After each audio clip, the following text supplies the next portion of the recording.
turn right on I-29.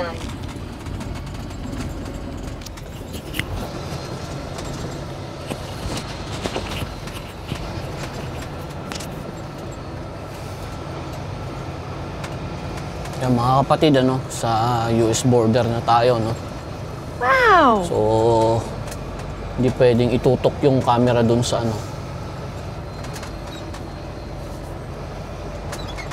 sa border officer. So, alisin ko rin yung isang camera ko dito.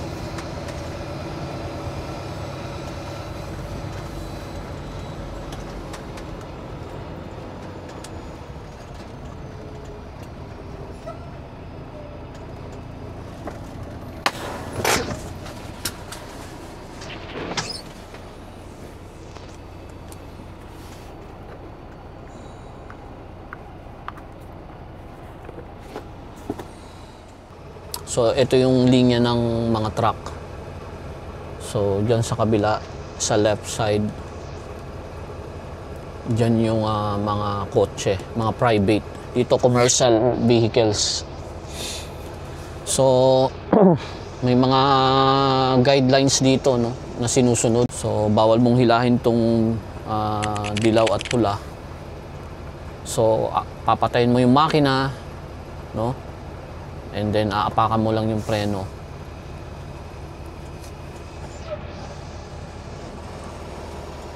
And kung meron kang reefer, bawal din umaandar ang reefer. Kailangan, bago ka pumunta doon, papatayin mo na yung reefer. Yung passport. And then, yung manifest, ano? Yung ACE manifest. Yun yung nagki-clear sa load mo papunta ng US. Dapat alam mo rin kung saan ka papunta, kung saan mo pinick up yung load mo, no? And then yung mga bawal na dalahin, like mga karne na hilaw, mga prutas na may buto, no? Mga grains, bawal yan. May mga bawal. Magpapark ako kasi more than 6 months na akong hindi nakakapasok ng US. Tatatakan nila yung passport ko ng another 6 months. So, sigurado magpapark ako. Yung mga yellow na yan is mga ano yan, ang tawag dito, X-ray machine, ano? X-ray machine yung mga yan. So makikita nila dyan kung may kasama ka pang ibang tao, no? Madidetect nila dyan mismo sa X-ray machine na yan. Pero tatanungin ka pa rin nila. So tayo na, ba natin itong bintana.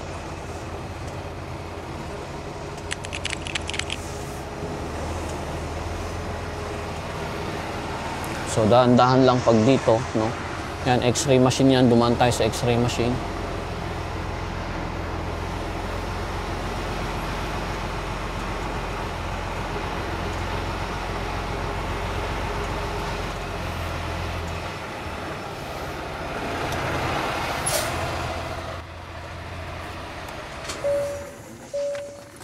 Morning, ma'am. Is you in there? Just only me, ma'am. Okay. Where are you going today? Pennsylvania. I believe I need to go inside. You need to get an I-94. Yes. Alright. You're going to Pennsylvania? Yes, ma'am.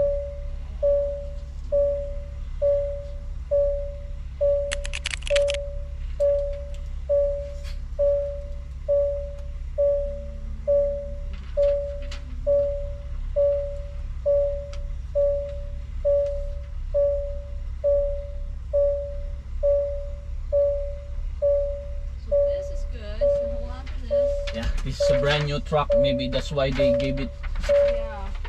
this. I'm trying to see here. Make sure it's correct. I think that's the address, but do you have the address to where it's going? Yeah, it's Kingston. Kingstown, Pennsylvania, ma'am. Oh, there we go. Right here.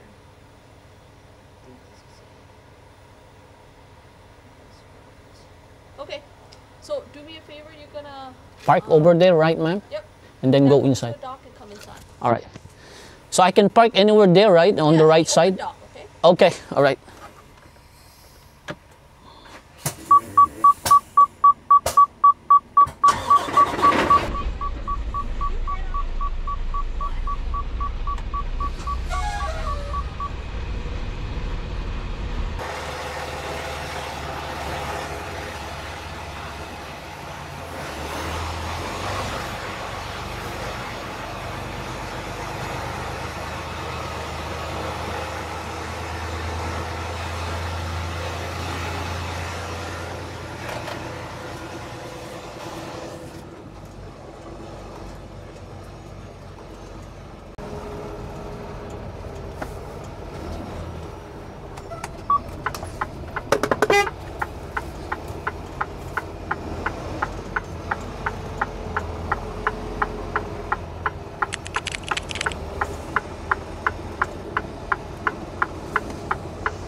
Kasi baka mamaya dyan ako mag-park sa ano. Eh sabi ko sa dock ka mag-park. Susundin natin kung ano yung instruction.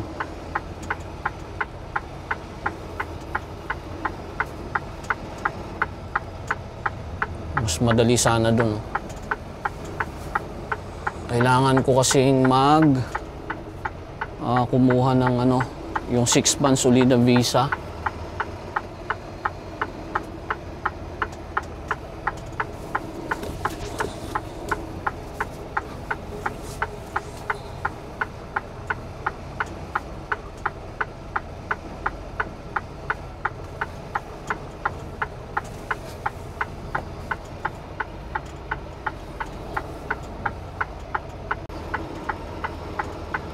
Nakoveran kasi yung linya. Mahirap umatras. Hindi ko makita.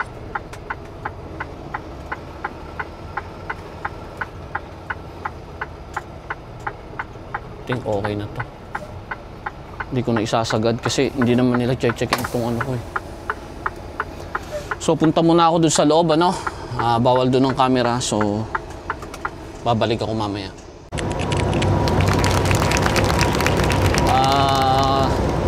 Dito tayo ngayon sa I-94 ano. So balak kong dumaan sa Walmart.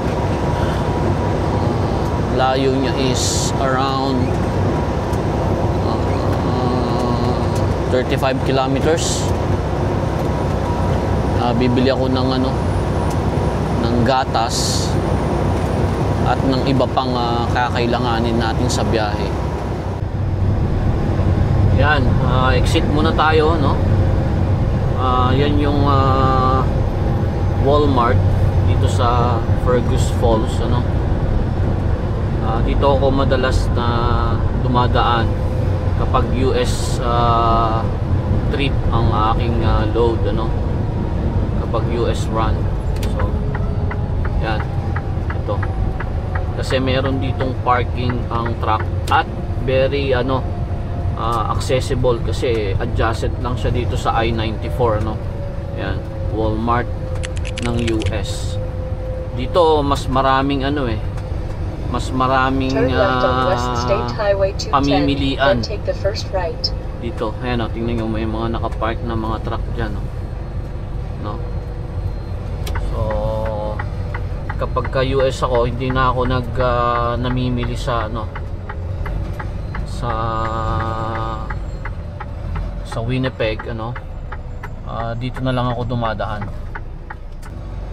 So dito tayo paparada. Kung makikita nyo merong mga ano na oh, guhit na. Dati walang guhit to ng ano eh, ng sasakyan oh, yan oh. Yung mga pang 4 wheels. Ngayon may guhit na eh. No? So dito tayo.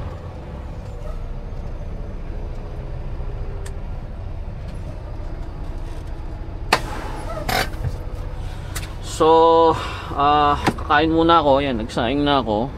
Kakain muna ako bago ako mamili. Kasi, ang natira na lang sa oras ko dito, kung makikita ninyo, is 2 hours na lang, yan o.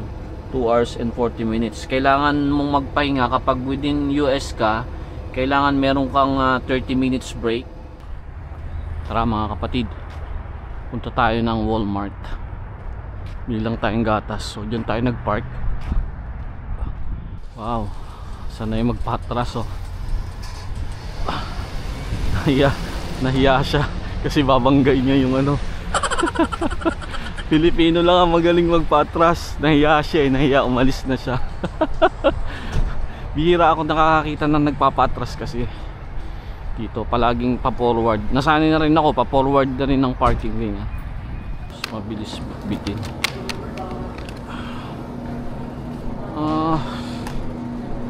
Ewan ko kung kukuha pa ako ng manok. Siguro kuha ako ng manok. Lemon. Kuha ko isang manok. Ano, great value. Kasi tingnan nyo yan, no? In US dollars na yan.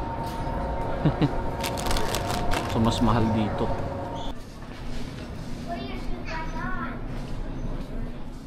Ito, itong pula, whole milk. Lactose free na whole milk ang gusto ko.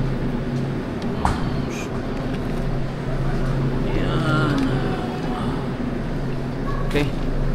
Okay na, solved na. Hindi ko nabasa. Wala akong salamin eh. You have laptop case? Huh? Laptop case? You don't have it? Para sa MacBook. How about mouse for MacBook? A mouse for a MacBook? Yeah. I don't think we have any mouse for MacBook. Like Logitech or something? You don't have that? Just like that You got the only? Magic Mouse? Oh, Magic Mario. Magic Mouse. Why is there more mouse than next time over there, Best Mouse? Yeah? Okay. I'll just check. Hindi na ako bibili. Mahirap na. Baka hindi compatible. We're done. Okay na. So magbabayad lang ako, then balik na tayo sa truck. So tapos na tayo. Balik na tayo. I think meron ng 30 minutes. Wait. Oras na ngayon is I think ano na 4:16. So mga 9 ng gabi. 9 ng gabi tayo darating dun sa stopover natin. Kita tayo uli sa daan mamaya. So ayan mga kapatid, 3 hours pala ang mariregain ko. 8 hours muna ibibigay sa'yo sa start of your day. Then after 30 minutes break within yung time period ng 8 hours, ibibigay sa'yo ang 3 hours. So may 5 hours and 39 minutes pa tayo. And I think meron pa tayong 515 kilometers. I don't know kung kakayanin natin yan. Let's see dun sa next stop natin. So malayo pa tayo. Tara na.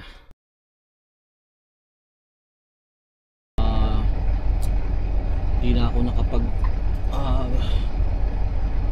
video kagabi kasi ewan ko, masama yung pakiramdam ko, sakit ng ulo ko, sakit ng dibdib ko, ewan ko. Pero ngayon medyo okay na ako. Ang problema, no, merong road closure ang I-94.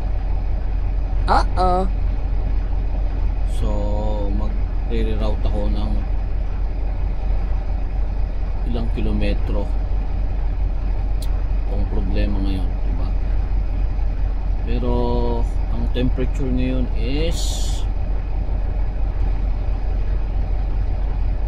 -1. Kung maalala nyo, sabi ko ito yung medyo delikado. Kahapon -6, no? Tapos medyo umaambon-ambon, ano, Kumbaga, hindi siya snow. Snow siya siguro, pero wet snow siya. O parang ambon nga siya kahapon. So, overnight, for sure, yung kalsada, nag-frozen, ano. At ngayon, -1. So, napakadulas niyan, sigurado. Kasi, yung yellow, no, overnight may yellow, and then mag-aagaw yung natutunaw at hindi, magsasabaw yung ibabaw, ano. Kaya napakadulas niyan. Kaya siguro mayroong aksidente sa I-94 bago pinadadaan na ako ng ano pinapapasok na ako ng Collegeville.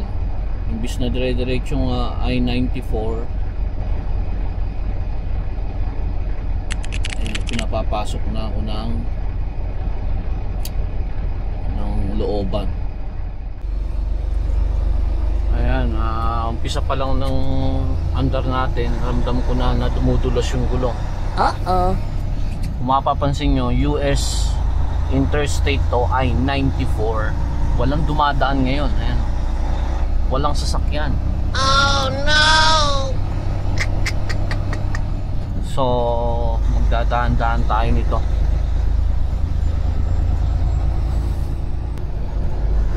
I think bukas na kasi wala na nakalagay din, no? Kanina meron nakalagay dito na block ba't di pa siya nag-update, ano?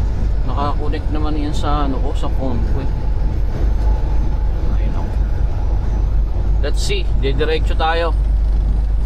Kung close ang road, di tatambay na naman tayo.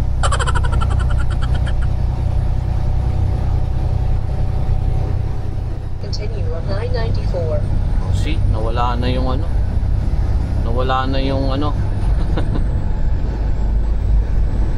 Yun, nawala na yung reroute niya. Kaya minsan duda rin ako pero twice na nangyari sa akin yan na hindi ko sinunod yung reroute niya, no. Natrap ako. What?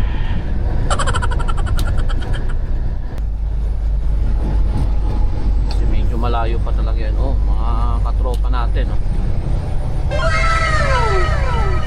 Mga Canadian trackers to. Kanina TransX, ito Lightspeed.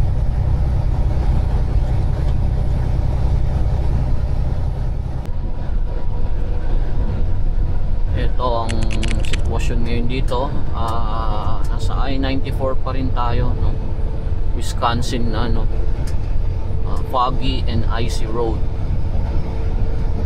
So nag-iingat tayo ng gusto kasi mahirap na.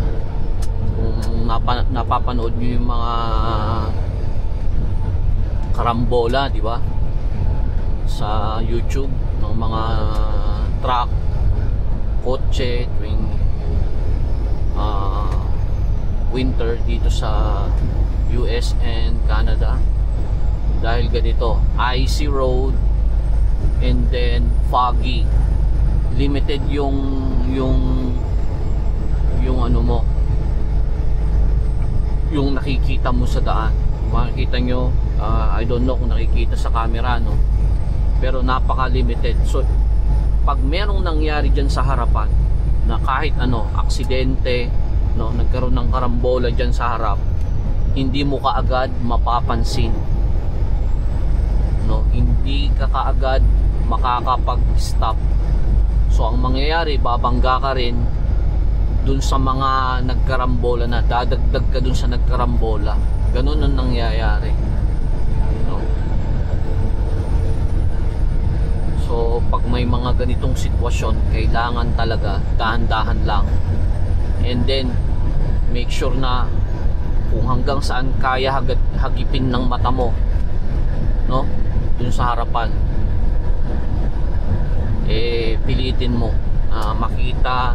Kapag yung mga ilaw na yan is biglang nag-red siya, umalalay ka na.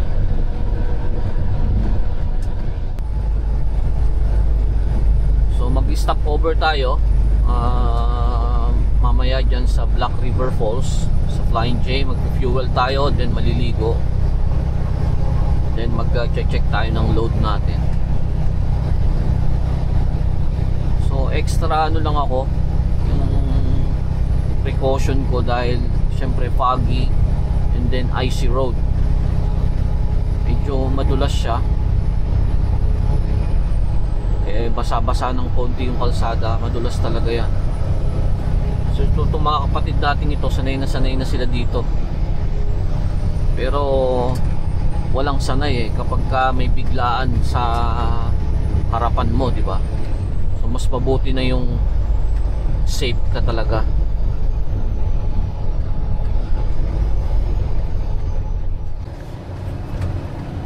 Ayan, nandito na tayo sa Black River Falls, Flying J. Napakatagal ng panahon ng last time akong pumunta rito. Favorite na stopover ko to at pinag DDC Land, no? So nakabalik na tayo uli ngayon. 100 meters, arrive at Flying J Travel Center on the right. Sa Black River Falls, Wisconsin, Flying J. So mag-fuel lang tayo and then magpa-park tayo para maligo, and then diretso biyahe na uli. So kita-kita tayo maya-maya lang. So ito na tayo mga kapatid, ano, magsa-shower tayo. So makikita nyo itong inaapakan ko. Ito yung sinasabi ko na kapag mababa yung temperature, ano, yung ilalim niyan is yellow, no? Yung ibabaw niyan is tubig, kaya napakadulas niya. So magdadrive ka sa ganito, no? Ibabaw ng yelo na nilagyan ng tubig ang ibabaw, ganyan yan, ganyan magiging kadulas yan. So nasubukan ko doon, nadudulas ako doon. Yung pagbaba ko doon medyo nadulas ako, no? So yeah, kaya dapat ingat talaga. Kaya from time to time, pag nasa kalsada ako, nararamdaman ko nadudulas ako. So ito yung Black River Falls dito sa Wisconsin, ano, Flying J. Yan ang itsura niya. So madalas ako dito mag-stop over, nagpapalipas ng gabi kapag ang mga biyahe ko is papuntang Ohio, ito Pennsylvania, Chicago, ano, dito ako nag-stop.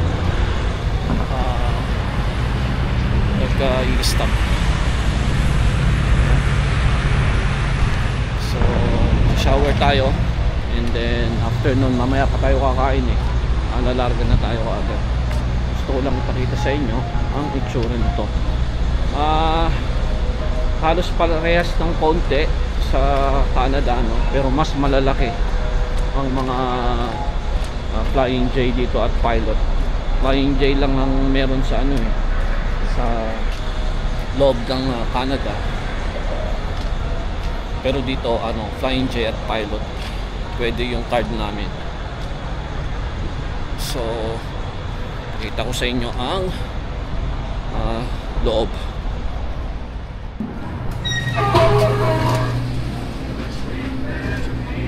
Morning.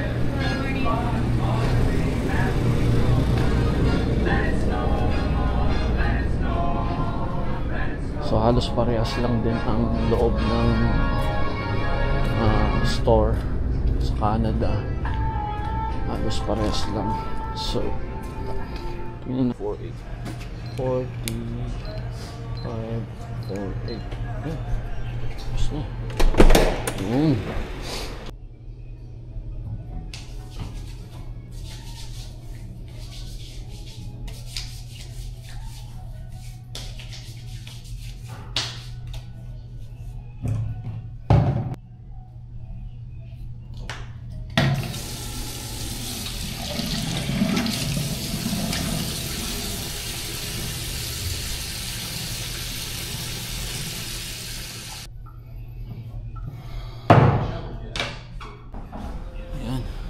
Na tayo mag-shower.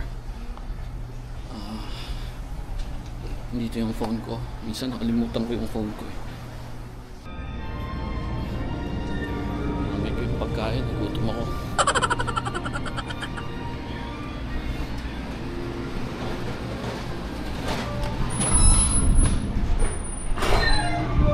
Okay. So malayo pa tayo. Bale 1,400 kilometers pang layo natin sa drop off natin. Siguro may matitirang mga 900 ngayon or 800. Hopefully 800 lang ang matitira para sakto na yan bukas, no? Tingnan natin. Medyo biyahe na tayo kaagad kasi baka umabot pa ako sa delivery bukas sa office hours. So kita-kita tayo uli sa daan.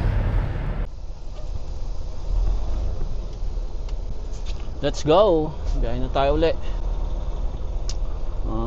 Meron tayong natitirang 7 hours na.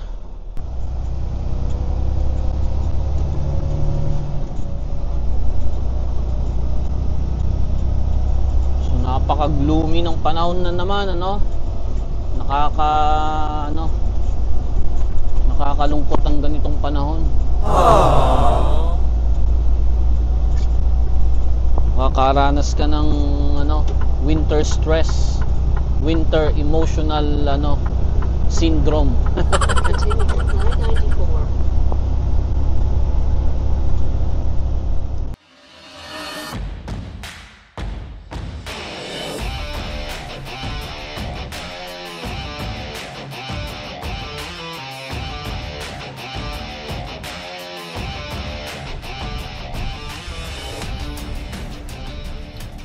Isang magandang tanghali sa ating lahat, mga kapatid.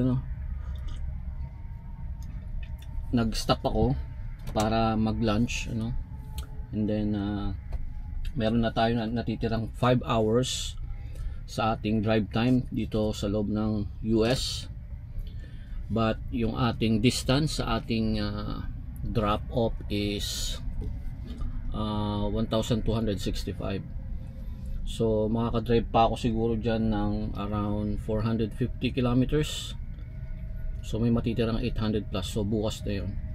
And dito ko puputulin yung video kasi kung mapapansin nyo, mga kapatid, sa nakalipas na 2 video, dahil tinatamad akong mag-cut, halos 1 hour palagi yung mga videos. At alam kong nakakapagod panoorin ng mga ganyan. Kumbaga hindi mapapanood ng maayos, dahil alam naman natin na importante ang oras sa ating lahat. So I'll make sure na kahit papaano ang pinakamahaba dapat is at least 30, ganun, wala na yung 1 hour. Pero let me know, mga kapatid, kung gusto niyo yung ganun, nung nakikita lahat and everything, para alam ko kung ano yung ilalagay ko sa content natin, sa mga videos, kung saan kayo mas nag-i-enjoy, then yun ang gagawin natin. So ika-cut short ko itong itong video na to. So nag-start tayo sa yard. Kauna-unahang biyahe natin going to the US. Halos sa lumipas na 7 months, ito yung kauna-unahang pasok uli sa US. And hopefully sa mga susunod nating biyahe, pag gumanda na yung panahon, may araw na, mas makikita natin na magandang view, sa US uli ang biyahe ko. So right now nandito na ako sa papasok ng Illinois, sa Chicago. Malapit na, mga 100 kilometers away. Chicago na ako sigurado, or 130. Dito ko muna ikakat yung video, and yung mga shoutout sa susunod na video after nito, pag na-view nyo to, then abangan nyo, mga kapatid, yung mga shoutout at yung mga ibang questions, sasagutin natin yan sa susunod na video after nito. So kita-kita tayo doon. Huwag nyo pong kakalimutan, mata sa kalsada, kamay sa manibela. Manibelang Pinoy po. Isang magandang araw.